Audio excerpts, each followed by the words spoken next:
Nous sommes l'Italie la meilleure, l'Italie qui ne se rend pas et qui pense que le déclin de notre pays doit cesser. Nous ne méritons pas un gouvernement qui se comporte comme si le pays était sa propriété privée et qui chaque jour continue à penser que nous ne sommes pas des travailleurs ou des citoyens, mais des sujets tout juste bons à exploiter. Voici le message que nous voulons faire passer. On peut changer cela et surtout on le doit.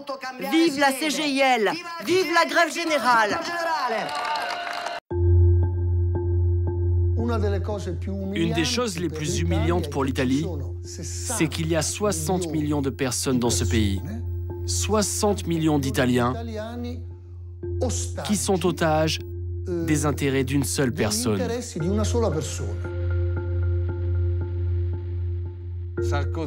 Le message de Sarkozy, c'est « l'État, c'est moi », alors que celui de Berlusconi, c'est « l'État est à moi ». Si on pense le fait que Berlusconi a été dans la politique italienne à partir du 1994, c'est difficile de trouver quelque chose de bon qui a été fait dans cet mandat. La jeunesse pense que ce pays n'a pas d'avenir. On ne comprend pas ce qui se passe dans la tête de ceux qui gouvernent ce pays, ni où ils veulent nous emmener.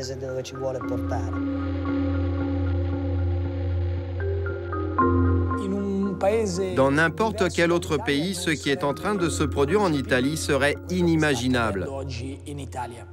L'Italie est une grande démocratie. Elle a besoin d'un changement radical. «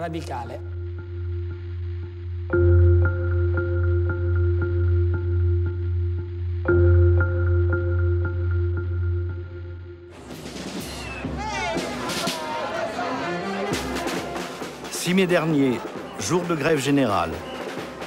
Je suis à Naples et j'ai l'impression de vivre un de ces films néo-réalistes dont l'Italie a le secret. La classe ouvrière va au paradis, disait le fameux film d'Elio Petri. Ces temps-ci, elle irait plutôt en enfer. Avanti popolo. Mais la situation économique est désastreuse, la dette atteint des sommets, le chômage est vertigineux et le soutien de l'État aux abonnés absents.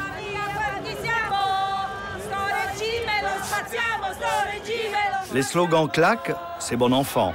La chanson plutôt que la baston. L'arrangiamento, l'arrangement, plutôt que l'affrontement. Je vous le dis, Berlusconi doit partir, il doit rentrer chez lui. On n'en veut plus, c'est tout. On n'en veut plus. Bravo, Giacchetti, bravo! Bravo! Bien sûr, le pays tourne, mais à quel prix? L'autre Italie, celle qui ne fait pas la une des tabloïds du monde entier, tente de s'affirmer, de s'organiser, de changer le pays. Susanna Camusso est une femme qui dirige la CGIL, l'équivalent de la CGT chez nous.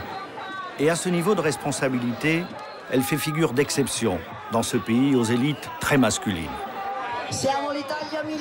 Nous sommes l'Italie la meilleure, l'Italie qui ne se rend pas et qui pense que le déclin de notre pays doit cesser. Nous ne méritons pas un gouvernement qui se comporte comme si le pays était sa propriété privée et qui chaque jour continue à penser que nous ne sommes pas des travailleurs ou des citoyens, mais des sujets tout juste bons à exploiter. Voici le message que nous voulons faire passer. On peut changer cela et surtout on le doit. Vive la CGIL! Vive la grève générale! Ces travailleurs sont plus que lassés de Berlusconi. Élections municipales, référendum, à chaque fois, le Cavaliere est sanctionné. Je vais rencontrer la Camusso après le meeting. Elle part d'abord pour une audience chez le cardinal de Naples. Vous imaginez Bernard Thibault en rendez-vous avec l'évêque de Paris après une manif? Toujours ici ce goût du dialogue. La Camusso stigmatise la dégradation morale du pays. Vous avez dit récemment que l'Italie ne traversait pas uniquement une crise économique comme tous les autres pays d'Europe, mais aussi une crise sociale et politique. Elle traverse aussi une crise morale liée à la dégradation du pays. Nous avons un gouvernement qui passe beaucoup de temps à s'occuper des problèmes personnels du Premier ministre, de ses comportements qui font du mal au pays. Ceci dégrade sérieusement un pays qui a été profondément divisé. Divisé entre Nord et Sud, entre les retraités et les jeunes qui sont précarisés. Tout ceci crée de la peur et de la résignation, mais aussi instaure la loi du plus fort. Berlusconi a beaucoup d'atouts. Une immense richesse d'entrepreneurs doués et peu regardants. Il a le langage du peuple, il en connaît ses faiblesses et partage ses passions. Le foot, entre autres. Il est le boss du mythique Milan AC. Il a un contrôle quasi absolu sur les médias, possède des grands journaux et le groupe d'édition Mondadori. 80% des Italiens s'informent par ses télévisions. Les privés qui lui appartiennent et les publics, les Trois Rails notamment, qu'il a kidnappés comme chef de gouvernement.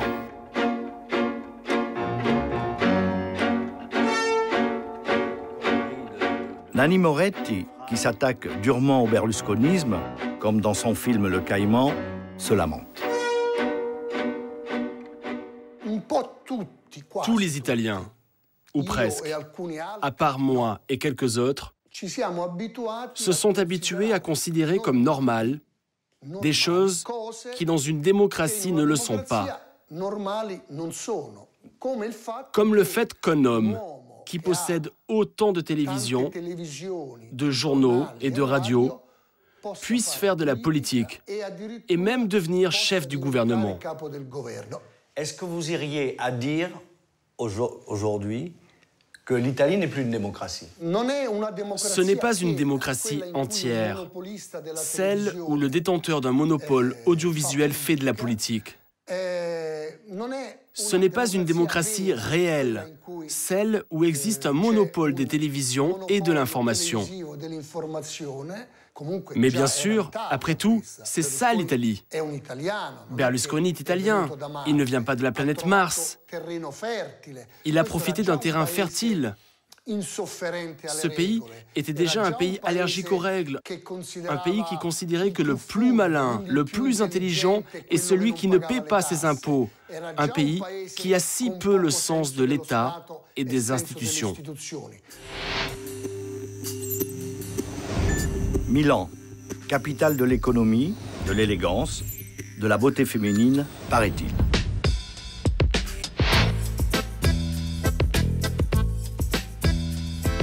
Berlusconi incarne à la perfection le machisme. Sois belle et tais-toi, et alors peut-être, tu pourras passer à la télé. Ainsi est née sur la botte une spécificité toute berlusconienne. Les vélines. Elles montrent leurs avantages en mini-jupe et décolleté dans les émissions de toutes les chaînes qu'il contrôle. Elles sont le décor aguicheur de presque tous les programmes. Encore faut-il le mériter. Des castings ont lieu un peu partout. Ici, dans un centre commercial de la banlieue de Milan. La sélection est rude. Il faut savoir à peu près danser, répondre à des questions niveau CE1 et avoir une bonne élocution pour le cas où un animateur se risquerait à leur donner la parole. Un applauso! Bene, bene, bene, bene, bene. La capitale dell'Argentina. Lucio ed Ezio lisciano 12 gatti felici. Lucio e Ezio lisciano 12 gatti felici. Perfetto, i gatti sono felici e siamo felici anche noi. Un applauso. Grazie alle nostre ragazze, grazie. La course à l'érotisme va se poursuivre pour celle qui sera sélectionnée aujourd'hui.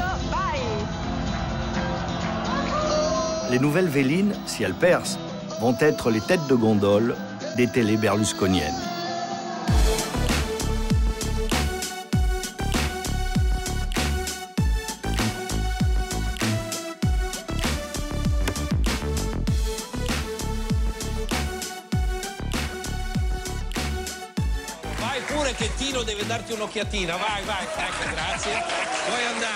Rêvez, jeune fille, peut-être en restera-t-il quelque chose. Beaucoup de jeunes sont attirés par le monde de la télévision, parce que c'est un travail qui paye bien. J'aime me montrer sur scène. J'aimerais bien être célèbre. C'est un travail facile qui apporte la notoriété. Depuis toute petite, on rêve de ça. On dansait dans le jardin en rêvant qu'on était des Vélines. On aimerait bien être choisis toutes les deux. Malheureusement pour l'une de nous deux, ça va mal se passer. C'est à se taper la tête contre les murs. Mais que font sur ce marché aux femmes ces jumelles, Déborah et Laura? Elles ont 18 ans, parlent 5 langues, ont vécu dans 7 pays. Et elles viennent s'exhiber sous les encouragements de leurs parents. Qui est le plus stressé? C'est vous ou c'est les parents? C'est elle, justement là. Il y a beaucoup de filles qui sont très jolies, mais on espère quand même gagner. Objectivement, je trouve que je suis quand même jolie. Le critère pour devenir quelqu'un de nos jours, c'est la beauté. Et on le sait bien. Et je trouve que ce n'est pas juste. Moi, j'aimerais bien le devenir, Velina, parce que j'aimerais bien montrer qu'une fille, elle n'est pas seulement belle, mais elle est aussi intelligente. Va pour l'intelligence, mais au service de l'expression corporelle alors. Et puis papa apprécie. Allez, Debra! Applausi, applausi, applausi a profusione. On a les jumelles en finale. Incredibile. Eh oui, je suis content, mais il faut arriver premier. Tu sais que les secondes, ça compte rien. Hein? Aucun problème, aucune interrogation. Beaucoup d'Italiens trouvent cela normal, gai, sympathique, et bella la donna. Mais de plus en plus de femmes dénoncent ces effeuillages cathodiques.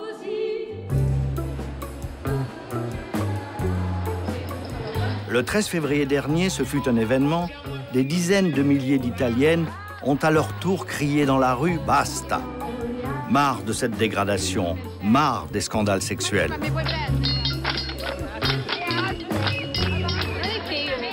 C'est pas que je sois pudique, mais quand même, il y a quelque chose qui ne tourne pas rond dans cette société. Et ce mouvement dépasse aujourd'hui le cercle des féministes. Lorella Zanardo, milanaise de 43 ans, est partie en croisade. Elle fait la tournée des écoles, des universités, comme ici, à la fac de Teramo. Elle essaie de s'adresser aux ados dont elle espère qu'ils ne sont pas encore contaminés. Elle leur projette un film terrible, Le corps des femmes, une compile des prestations féminines à la télé italienne. Una banana, un arancio, un limone e una mela. Tu limone ce l'hai? No, non c'ha neanche il cervello. Che bella gente, perché? Dillo tu. Il vite di naso. Già miseria, mannaggia. Vieni qua, Chicca, vieni. Chicca! L'hai detta a casa a lasciare, Chicca? Ci si può fare infilare sotto un tavolo di plexiglass. Si può assumere la funzione di gambe del tavolo, passare molto tempo lì sotto accucciata, mantenendo la leggerezza di un gioco, senza che da qualche parte recondita del nostro corpo non si produca una ferita. E cosa sentiamo noi di qua dello schermo? Lì alla TV c'è una donna che un uomo sta mettendo al posto delle gambe di un tavolo. Le film n'a pas fait rire, mais plusieurs garçons qui ne connaissent que cette télévision-là ne voient pas trop où est le problème. Bonjour, je m'appelle Nicolas. Et je voulais vous dire que je ne suis pas d'accord avec votre film, parce que selon moi, c'est pas la télévision qui fait la femme, mais c'est la femme qui fait la télévision. C'est pas que la femme est obligée de faire ça, c'est qu'elle veut le faire. Il a raison, Nicolas. Cette fille, personne ne l'a obligée. Mais la télévision rentre dans toutes les maisons. Donc, il faudrait une règle pour interdire cela. Bon, maintenant, je vais faire la deuxième partie du débat en culotte. Ou vous m'arrêtez, ou je me mets en culotte. Arrêtez-moi. Si vous ne m'arrêtez pas, je me mets en culotte. Bon, d'accord, je me mets en culotte. Je suis la prof et je t'arrête. Comme prof, je prends la responsabilité de t'arrêter. Nicolas, écoute bien ça. Là, tu vois, elle m'a arrêtée. Moi, je veux me mettre en petite culotte. Parce que je vous assure que j'ai des super beaux dessous, qui sont totalement fantastiques. Et aussi parce que je m'exprime mieux si mon corps est libéré. Mais tu le fais pas ici. Ici, tu ne peux pas. Donc elle ne veut pas. Ça veut dire que c'est une moraliste vieux jeu? Intervenez. Pourtant, elle est en train de m'empêcher. Moi, je veux me déshabiller. Partout où je vais, il y a toujours quelqu'un qui me dit « Arrête, ici c'est un lieu public. Il y a des règles. » Et cela fait 30 ans que vous voyez ces images à la télé et vous ne demandez pas qu'il y ait des règles. La prise de conscience sera longue. Lorella le sait.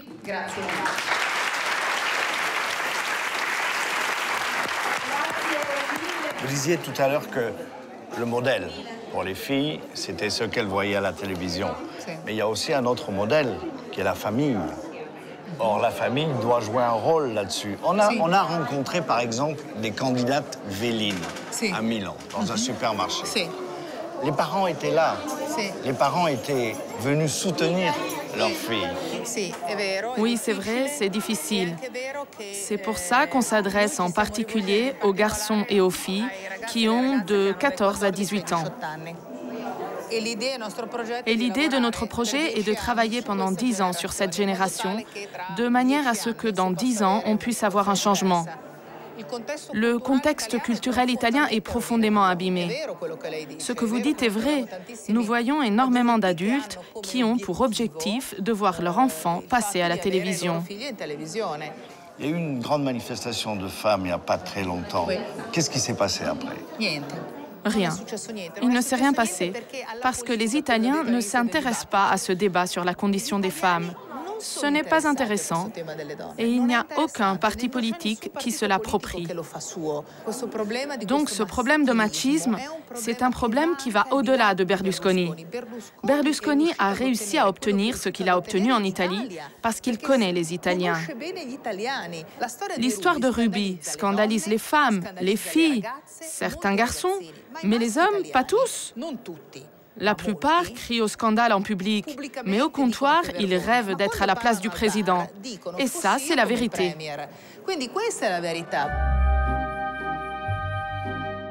J'insiste encore sur la télévision. Ce voyage m'a permis de comprendre la force, le poids insensé du petit écran sur tous les aspects de la société ici. La télé, c'est l'outil majeur de Silvio Berlusconi. Il en est le Duce. Lui se fiche totalement des journalistes et intervient quand bon lui semble, au beau milieu d'émissions qui lui déplaisent. Nous avons Berlusconi au téléphone. Bonsoir, président Berlusconi. Vous m'entendez? La 7 est la seule chaîne véritablement indépendante.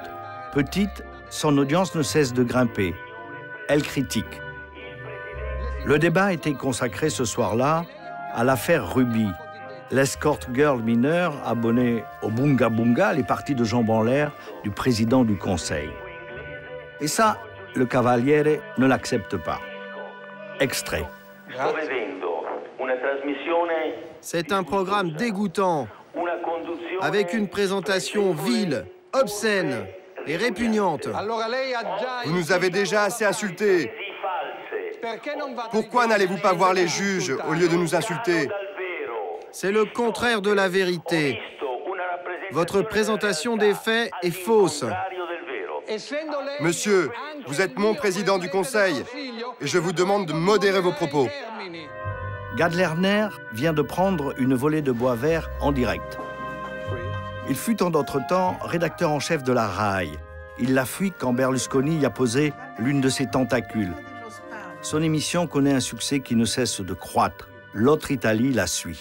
Ça ne vous a pas étonné lorsqu'il vous a appelé directement pendant cette fameuse émission? Je pense qu'aujourd'hui, la 7 est une chaîne qui va créer la rupture. Elle est encore petite, mais ce sont des petites fissures qui finissent par faire s'effondrer les murs. Et Berlusconi est en train de se rendre compte que le consensus sur sa personne commence à se désagréger. Il ressent aussi un phénomène médiatique récent, mais que je trouve intéressant. C'est le transfert de centaines de milliers, voire de millions de téléspectateurs des chaînes traditionnelles de la RAI et de Mediaset vers des sources d'informations alternatives. Quels sont, de votre point de vue, les faits qui ont provoqué ce changement, cette évolution en tout cas? Je ne crois pas que l'Italie soit en train de devenir un pays de gauche. Mais il ne pourra plus être, à mon sens, un pays berlusconien. Le mythe de Berlusconi a commencé à se désagréger. Et c'est arrivé justement là où il était le plus fort. C'est-à-dire dans son pouvoir de séduction, dans l'électorat féminin. D'un seul coup, le grand Don Juan s'est découvert ridicule, ringard, pathétique, faible, seul dans sa confrontation avec les jeunes femmes. Gad Lerner croit dans un changement. Ce n'est peut-être pas un vœu pieux. Et la piété en Italie, on connaît. Catholique à 87%. Du côté de Saint-Pierre de Rome, un communiqué, plutôt un murmure, a appelé les dirigeants italiens à plus d'exemplarité lorsque l'affaire Ruby a éclaté. La messe a été dite suavement. Du côté des prêtres, certains sont montés en chair pour s'indigner. Le frère Antonelli est de ceux-là. Voici quelques mois, il affichait sur la porte de son église à Antrosano cet avis mortuaire. Qu'est-ce que ça dit? C'est un deuil pour le pays, humilié par un Premier ministre immonde, affairiste et licencieux, un pays séquestré par une économie barbare et profiteuse, un pays muselé par une télé servile et courtisane, deuil aussi pour une église de connivence et concubine, muette et muselée courtisane et mercenaire. Le père Antonelli a rencontré la foi, très jeune, dans son village. Plus tard, il est parti faire ses classes en Amérique latine. Il y a découvert Don Helder Camara, l'apôtre de la théologie de la libération. Bref, le camarade curé brandit d'un même geste le poing et la croix. La collusion entre le Vatican et le gouvernement, voilà le mal.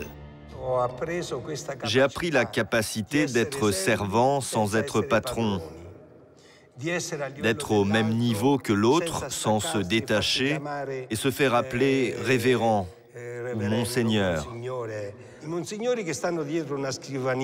Les monseigneurs qui sont derrière leur bureau à Rome ne peuvent pas entendre le message de Jésus. Ils n'ont pas la possibilité de le faire parce qu'ils sont comme dans une bulle, comme dans un iceberg. Et ils ne peuvent pas entendre la voix du monde à travers laquelle, comme le dit le Concile, s'exprime l'Esprit. Il y a bien davantage. Berlusconi a décidé d'exonérer de taxes l'ensemble du patrimoine de l'Église italienne. Gain pour l'institution, plusieurs milliards. Est-ce que vous trouvez que le Vatican ou la hiérarchie catholique, vis-à-vis de Berlusconi ou de la politique italienne, a une position plus critique qu'avant, ou pas assez? Malheureusement, non. Disons que les scandales, comme l'affaire Ruby, ont d'une certaine manière refroidi ce rapport de sympathie qui existe entre la hiérarchie et le gouvernement. Mais il n'a pas pour autant disparu. Mais pourquoi il y a tellement, finalement, d'intérêt entre Berlusconi et le gouvernement italien et le Vatican? Berlusconi a l'appui électoral de la part de la hiérarchie. La hiérarchie reçoit du gouvernement le financement pour ses écoles, pour ses cliniques, pour la subsistance du clergé, et il en résulte une connivence économique. Selon moi, ça, c'est de la prostitution. Quand les idéaux manquent, restent les intérêts.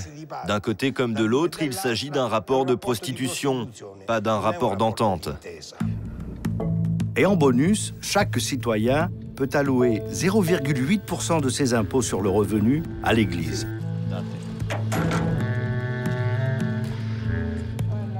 Le père Antonelli part chaque jour à la rencontre de ses paroissiens pour les inciter à s'indigner. Ce jour-là, si je puis dire, c'est du pain béni. Très agréable. Très agréable. Autour de la table de Stefano, qui préside l'association des communes du secteur, il y a une aide-soignante, 2 inspecteurs des impôts, un retraité des chemins de fer et beaucoup d'amertume. Comme catholique, quels sont les problèmes principaux, en dehors du comportement de Berlusconi, quels sont les problèmes principaux de l'Italie pour vous, chrétiens? Qu'est-ce qui est le plus important, le plus grave? Tous les problèmes de l'Italie ne viennent pas nécessairement du gouvernement de Berlusconi. L'Italie traîne avec elle une série de problèmes depuis des années, voire des décennies. Et c'est vrai qu'en Italie, il n'y a jamais eu de révolution. En France, il y a eu la Révolution qui a changé les consciences. Il y a eu les Lumières qui ont illuminé l'Europe. En Italie, il n'y a jamais eu une vraie révolution, jamais. Il n'y a même pas eu de révolution culturelle. On ne peut pas tout attendre de l'Église. Ce n'est pas le rôle de l'Église de nous inciter à ça. Moi, j'aurais aimé que les jeunes se rebellent face à cette situation. Mais la jeunesse d'aujourd'hui n'est pas la jeunesse d'il y a 20 ans. Ils ont perdu l'esprit combatif, cette force intrinsèque qui est celle de la jeunesse, celle qui permet de changer le monde. Ils n'ont pas cette force. Il y a une forme de résignation et de fatalisme. Vous avez parlé de fatalisme, de résignation. Pour vous, ça doit être quand même assez désespérant. Il y a ce fatalisme, un fatalisme nourri par la publicité, qui fait croire que les problèmes se règlent autrement. Pour moi, c'est un peu ce que l'on pourrait appeler la maladie des jeux de grattage, du loto sportif, de la loterie en général. C'est donner trop d'importance à la chance, alors que nous devrions rester maîtres de notre avenir et préserver notre capacité à lutter. Alors, vous êtes un homme de foi. Vous ne pouvez pas être pessimiste, mais vous êtes quand même un peu pessimiste, non? À court terme, je suis malheureusement pessimiste. À plus long terme, je continue à croire qu'il y aura un changement. Quand et comment, je ne sais pas, mais il y aura un changement. Les jeunes, comme partout autour de la Méditerranée, font figure de sacrifiés sur ce tableau que j'essaie de peindre à petites touches de l'Italie. Milan, premier bassin d'emploi du pays, mais qui n'est pas épargné par un fléau, le travail précaire. Principale victime, les jeunes donc. Bon, ça existe aussi chez nous, mais ici c'est encore plus grave, car tout le système italien souffre d'arthrose. Pour retrouver un peu de souplesse, l'État a libéralisé les contrats de travail dans les années 90. Le remède a eu des effets secondaires dévastateurs. Les employeurs ont certes plus de flexibilité dans l'embauche, mais les jeunes n'ont plus aucune garantie et pratiquement pas d'allocation. Et en prime à la télé, ils subissent les sarcasmes du Cavaliere comme cette jeune fille qui s'inquiète de son avenir. Si vous voulez fonder une famille, permettez-moi de vous donner un conseil de père. Trouvez-vous un des fils Berlusconi ou le fils d'un autre qui pourra résoudre tous vos problèmes. Voyez Ulysse. Il a 35 ans, bac plus 7, chercheur en sociologie. Revenu 1 000 € mensuels en travaillant dans une fondation culturelle et en donnant des cours particuliers à des lycéens. Il vit dans cet appartement avec 3 colocataires, tous largement trentenaires. On s'habitue à tout selon le vieil adage qui tient lieu de pansement et permet d'avaler pas mal de couleuvres. L'absence d'allocation chômage et de revenus minimum, entre autres. Et chacun à son étage dans le frigidaire? Ouais, comme tu peux voir, étant donné mon âge, je préférerais vivre seul, mais je suis obligé de vivre en colocation, à moins de vivre avec mes parents, mais me connaissant, je deviendrais fou. Je n'aurais jamais imaginé ça il y a 10 ans.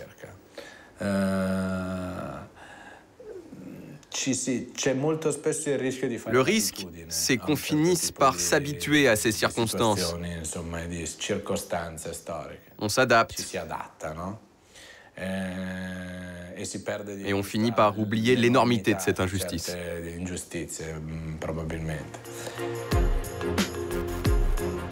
La précarité comme mode de vie imposé.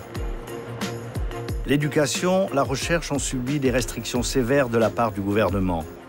2 diplômés universitaires sur 3 partent à l'étranger en espérant que l'herbe y sera plus verte. Ceux qui restent continuent le combat. J'ai un contrat de travailleur indépendant avec cette fondation. Je ne bénéficie d'aucun encadrement. Ce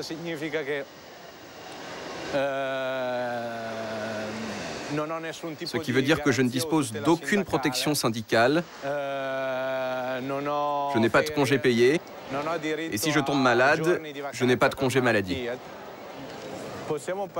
Plutôt que d'une situation de précarité professionnelle, j'irais jusqu'à parler d'une situation existentielle précaire.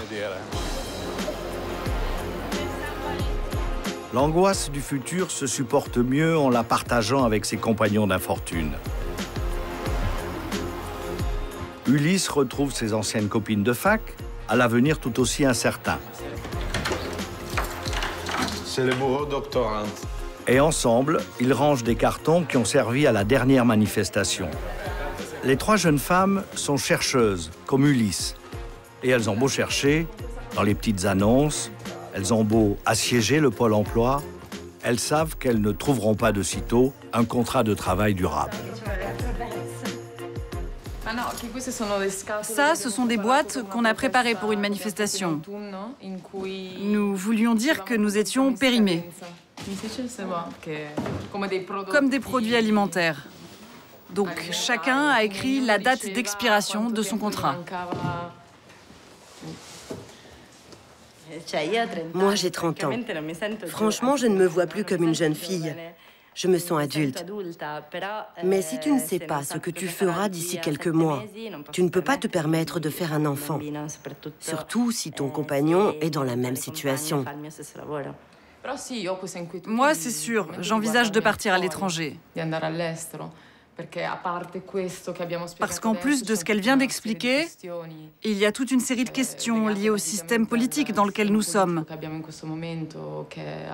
Et tout ça ne te donne pas envie de rester ici, ne te donne pas envie d'investir dans l'avenir. Il y en a beaucoup qui partent après leur doctorat, leur thèse de recherche. En France, il y a plein d'Italiens diplômés. C'est leur patrie d'élection en quelque sorte.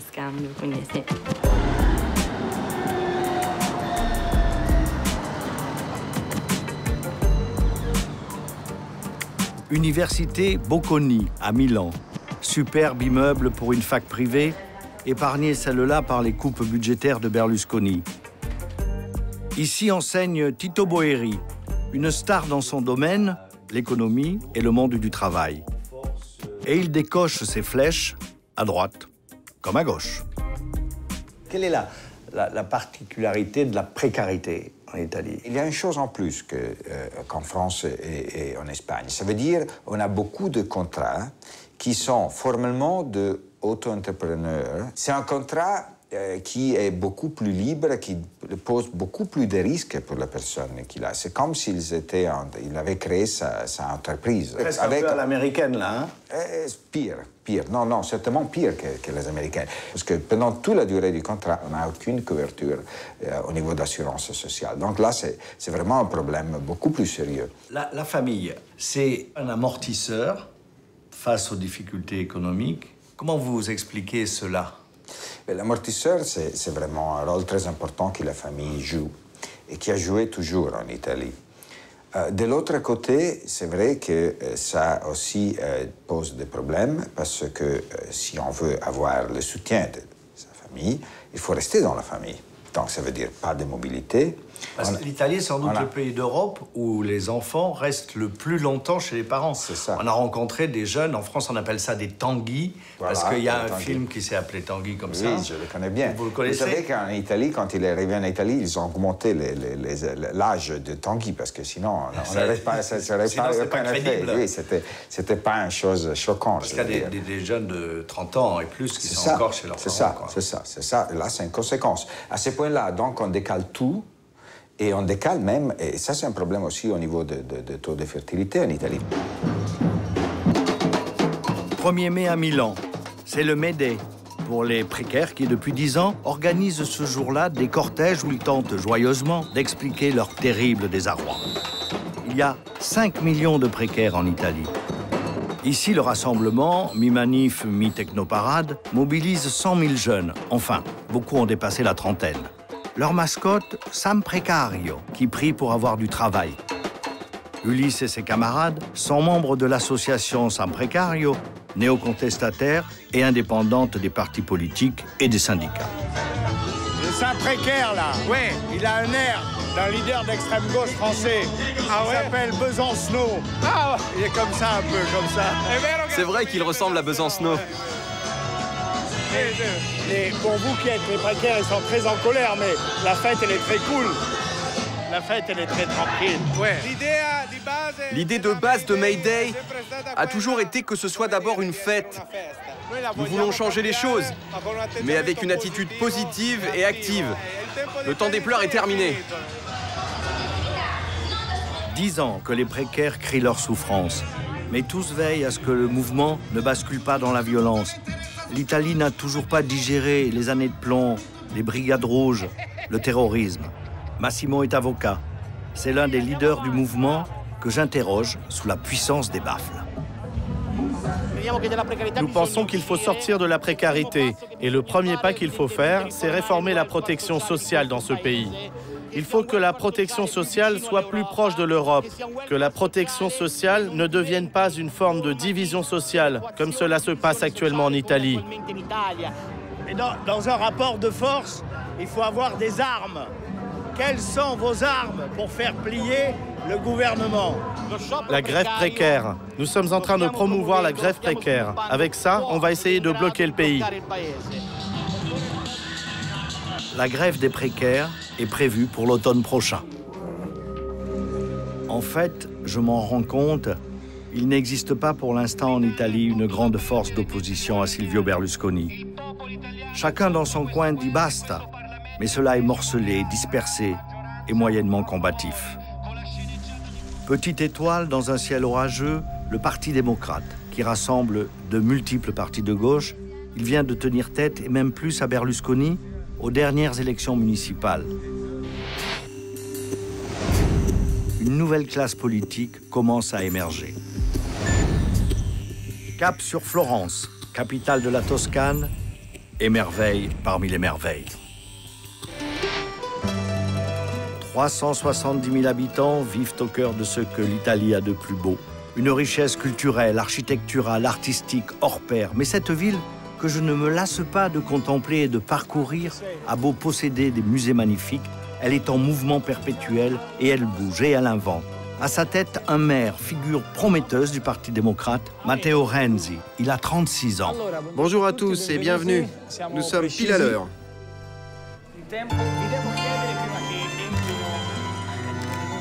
Renzi a pris Florence en 2009. 59% des voix, une équipe très jeune et un objectif immédiat, améliorer le quotidien des Florentins.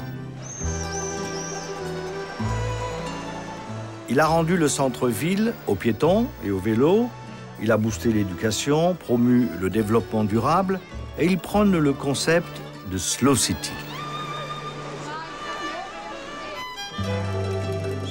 Dans sa mairie, le Palazzo Vecchio, ancien palais des Médicis, il milite pour une autre Italie. Le symbole que le grand-duc Cosimo de Médicis avait imaginé pour lui-même et les politiciens de son époque, c'est une tortue avec une voile sur son dos. C'est une manière de dire « va vite, mais lentement ». Vous avez hérité de ça? Non, c'est difficile d'être comparé à Cosimo. Mais c'est vrai que cette devise pourrait s'appliquer aussi à nous, les politiciens d'aujourd'hui. J'ai vu dans le classement des meilleures ventes de livres en Italie qu'au numéro 1, il y a un livre qui s'appelle « Indignez-vous ». En numéro 2, je crois qu'il y a votre livre qui s'appelle « Fuori ». Ça veut dire « dehors ». Mais dehors qui? Dehors quoi? Mon livre s'est nettement moins bien vendu. Fuori, ça veut dire « sortons de la situation dans laquelle se trouve la politique italienne ». Je pense que nous devons sortir de tout ça. Et aussi changer les personnes. Depuis 20 ans, les leaders de la politique italienne sont toujours les mêmes. Quand Berlusconi a commencé en 1994, j'étais encore au lycée. Pendant ces 20 années, rien n'a changé en Italie. Mais le monde, lui, a changé. On a donc besoin d'une nouvelle génération qui apporte un message nouveau, mais aussi un nouvel espoir. Vous représentez, malgré vous peut-être, mais la nouvelle gauche, peut-être, la nouvelle gauche en Italie. Et en même temps, à gauche, vous avez quelques petits problèmes, avec des gros problèmes peut-être. Je pense que ma famille politique, la gauche, gagnera quand elle arrêtera de parler de Berlusconi et qu'elle commencera à parler de l'Italie. Si on arrête de se soucier uniquement de notre adversaire et si on essaye concrètement de raconter une autre Italie, alors il deviendra évident que Berlusconi appartient au passé. Nous avons besoin de faire rejaillir les belles choses. Donc oui, à une explosion, mais à une explosion de propositions, d'idées, de changements.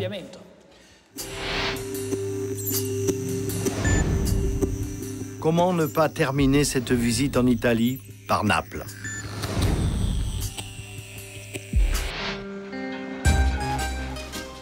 Dernier sujet de mon périple, la Camorra, la mafia napolitaine, mais vue du côté de ceux qui, chaque jour, tentent de la combattre. Des anonymes et des magistrats aussi.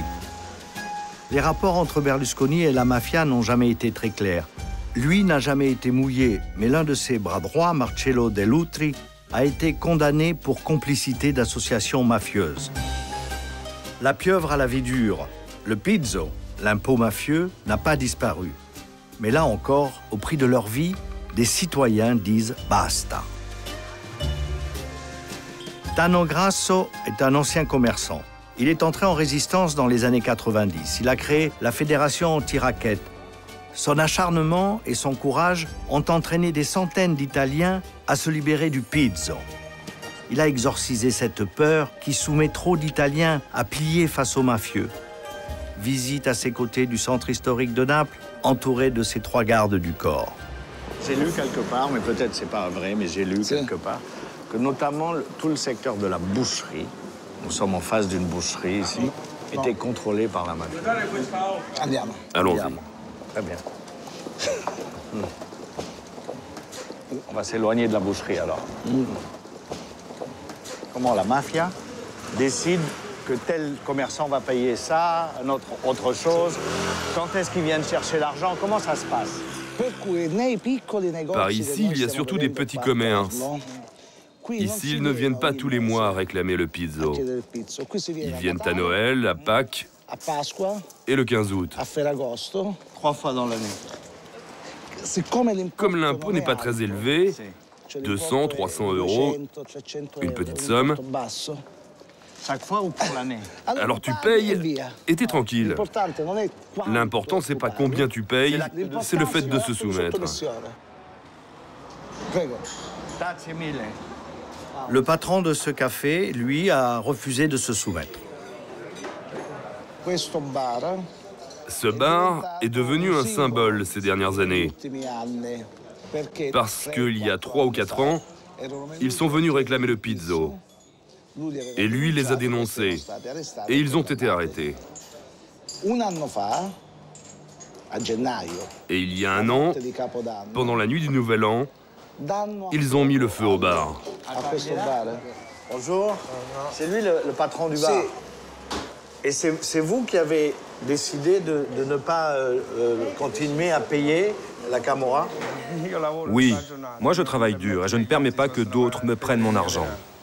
Et vous avez trouvé des gens qui vous ont aidé pour avoir cette résistance? La première fois, j'ai eu peur, mais pas la deuxième. Car l'association anti-raquettes et la police étaient à mes côtés pour lutter. On ne l'a pas laissé seul une seule minute.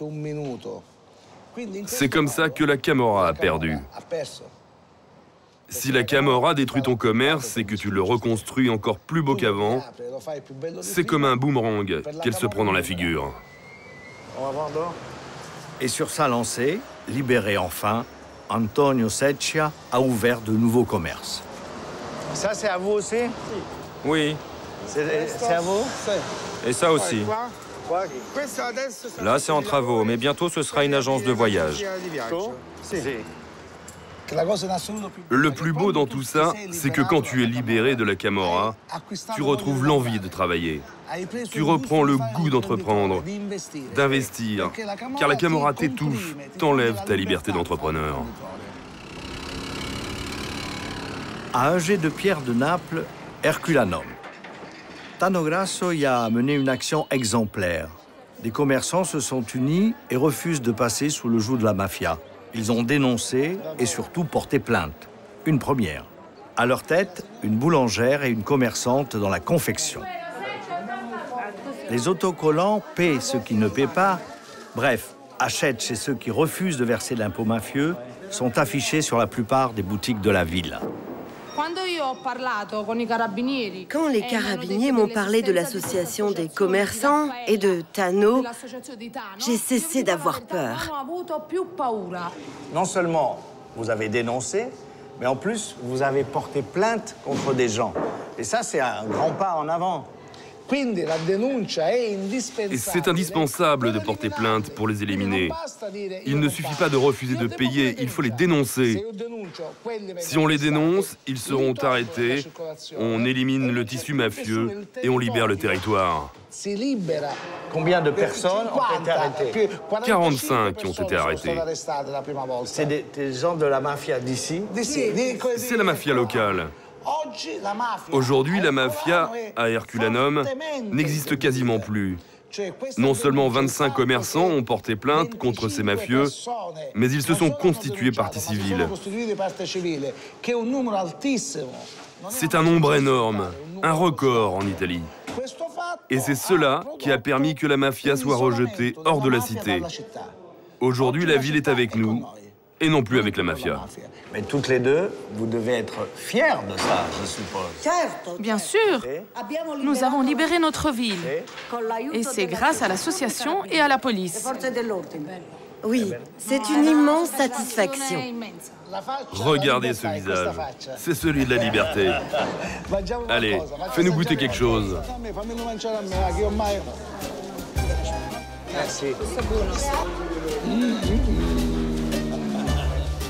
Ces victoires sont importantes mais limitées. Elles changent le quotidien des plus modestes. Menu fretin pour la mafia, qui aujourd'hui a changé de braquet et tape beaucoup plus haut dans le milieu d'affaires et dans le monde politique local. La crise économique a favorisé les investissements de la Camorra, qui, elle, ne manque pas d'argent. Raffaele Cantone, ancien procureur anti-mafia, responsable du démantèlement de l'un des plus grands clans de Naples, est toujours sous la protection de 5 gardes du corps. Entre deux signatures de son nouveau livre, Le Guépard, dans une bibliothèque municipale, il ne ménage pas Berlusconi, qui, lui, ne se prive pas, du haut de ses tribunes, de qualifier les magistrats de cancer de la démocratie. Je suis l'objet de l'attention de procureurs et de juges endoctrinés qui sont les métastases de notre démocratie. Pour combattre la mafia, je suppose, il faut des magistrats forts. Et vous avez à la tête du gouvernement italien un homme qui, lui, sans arrêt, souvent, attaque les magistrats. C'est une anomalie typiquement italienne, qui, sur le long terme, risque de faire de gros dégâts. Car si un magistrat... Pardon, c'est italien ou c'est berlusconien? C'est une anomalie que Berlusconi a poussée à l'extrême. Quand on affirme que les magistrats sont mentalement perturbés, comme le fait notre chef de gouvernement, cela finit inévitablement par favoriser la criminalité en général. La police a arrêté récemment une quarantaine de personnes de la mafia à Naples. Parmi ces 40 personnes, il y avait 2 candidats du parti de Berlusconi. Comment ça se peut Comment c'est possible? C'est possible parce que quand on fait les listes, on ne fait pas beaucoup attention à ces choses-là. On choisit ceux qui peuvent amener des voix sans se soucier de comment ils les amèneront. Dans le conseil communal de Naples, il y a des candidats qui ont changé de parti politique 9 fois en 5 ans.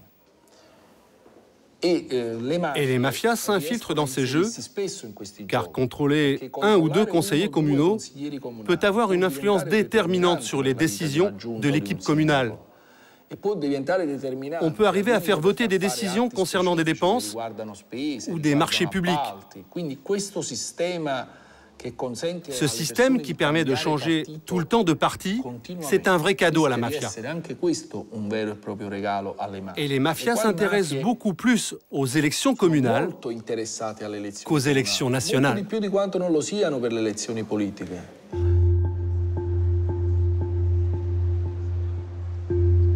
La criminalité qui progresse, une économie en crise, une société qui doute de son avenir, des jeunes totalement abandonnés, un président du Conseil qui croule sous les procès, le bilan du berlusconisme laisse pantois. Sa popularité s'effrite, son avenir semble compromis, mais il tentera par tous les moyens de se remettre en selle. Nanni Moretti, le cinéaste, porte-parole en quelque sorte de cette autre Italie que j'ai tenté de rencontrer pendant mon enquête, avoue ne plus rien y comprendre. Dans n'importe quel pays, un politique qui aurait fait et dit 1/1000e de ce qu'a fait et dit Berlusconi, il n'aurait pas seulement perdu les élections, mais il aurait dû arrêter définitivement la politique. Et aujourd'hui, un jeune homme ou une jeune femme de 30 ans pense que c'est ça la politique, que c'est normal, parce qu'ils ont grandi dans cette ambiance politique. Ainsi va l'Italie. La colère et le dilettantisme font bon ménage, et l'humour n'est jamais très loin.